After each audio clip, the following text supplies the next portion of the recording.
So something that I've seen happen a few times over the course of my career has been people trying to correlate brand spend with sales.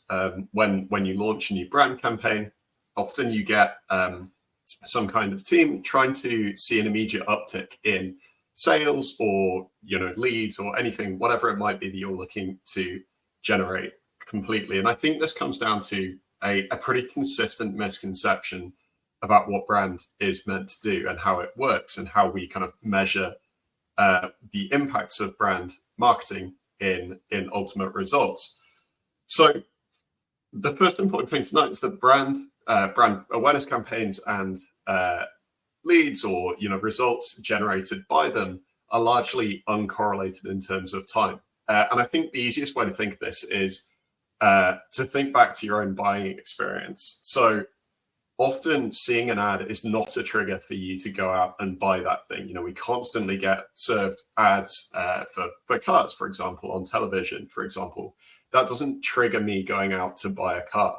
Often the trigger more often than not is some other externality, whether that be, my old car breaks down or something, suddenly I need a new one, or suddenly I'm flush with cash and I can suddenly afford this car that I've seen several times on TV.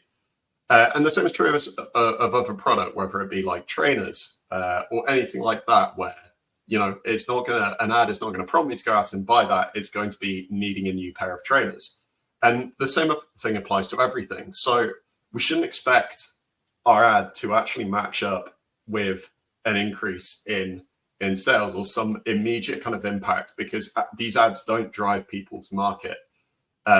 We serve the ad; it's a necessary condition people to be aware of your brand for them buying it, but the actual trigger for them buying it is something completely different.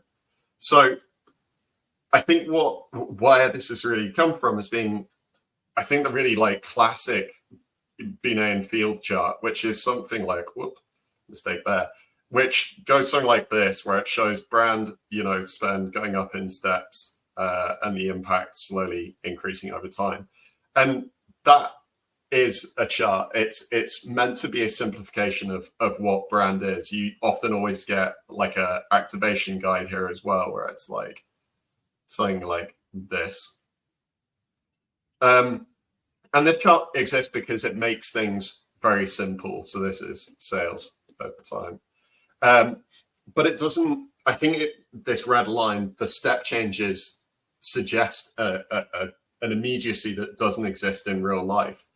And often what it leads us to do is expect this kind of thing, where let's say this is time. Gonna zoom out a little bit. This is time. Let's say this is sales and this is brand spend. Getting better at writing on this. Brand spend. If we run a campaign that's like brand spend over this period, it's a very odd looking campaign. What we kind of often see is people expecting this kind of thing, where they think that sales is going to go from this baseline to suddenly leaping up and then, slowly falling down again. Realistically, that isn't what happens. So let's just copy this whole thing and show what we'd expect to happen as a result of that, where I think we'd more likely get something, and let's remove the sales line here. We're more likely to get something that looks a little bit more like this, where we see this baseline, rising probably a little bit, but it's a much longer tail story and then slowly declining over time on the back of that. This is a much more normal thing to expect, because, people are getting triggers all over the place over this time that's actually leading them to the market. And it's seeing your brand ad in the past that's causing them to go to you rather than others. But your brand ad isn't what is driving them to the market. So this is a really important thing to bear in mind when running brand awareness. And I think it points to two key things when it comes to actually measuring it. is that firstly, when we're looking at short-term impacts, we've just set live a brand campaign and we're looking for possible impacts of it.